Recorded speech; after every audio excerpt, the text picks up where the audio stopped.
you came to a conclusion in your own life, in your own kind of development, that the New Testament is not reliable.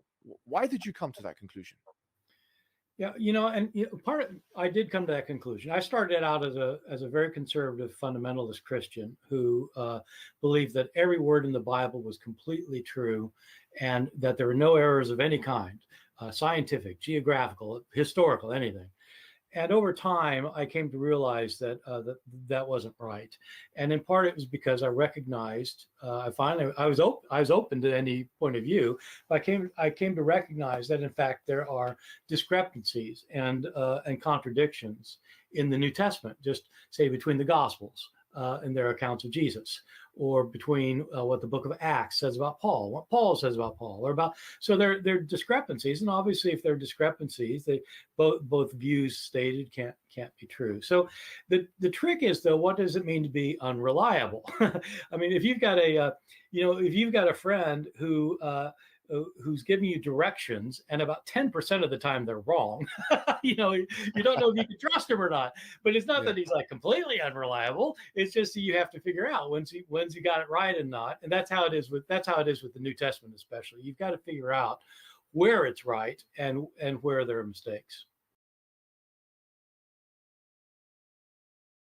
For a long time, for 20, 30, 40 years, before people started writing them down.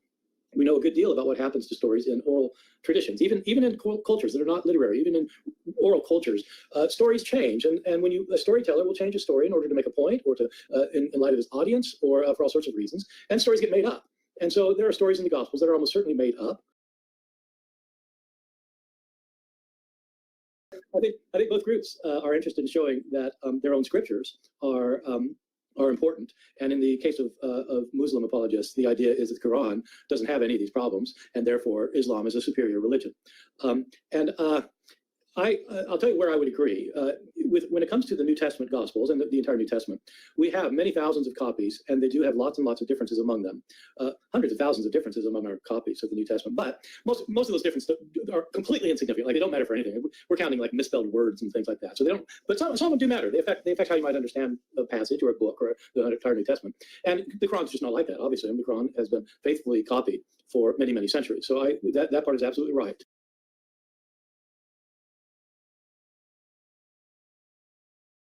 Son of God.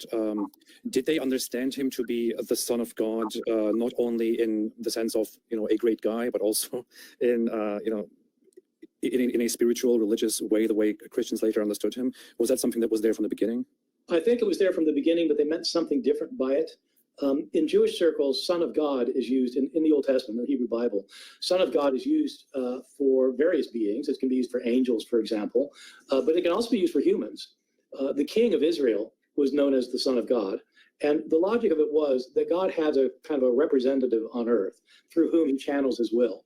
And this person could be a human, but it was the one who's in a particularly close relationship with God, through whom God mediated his will. And so Jesus would have been seen as the Son of God in that sense. And he might have even talked about himself as the Son of God in that sense.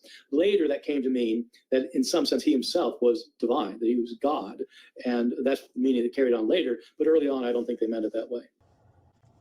I think there is nothing much to say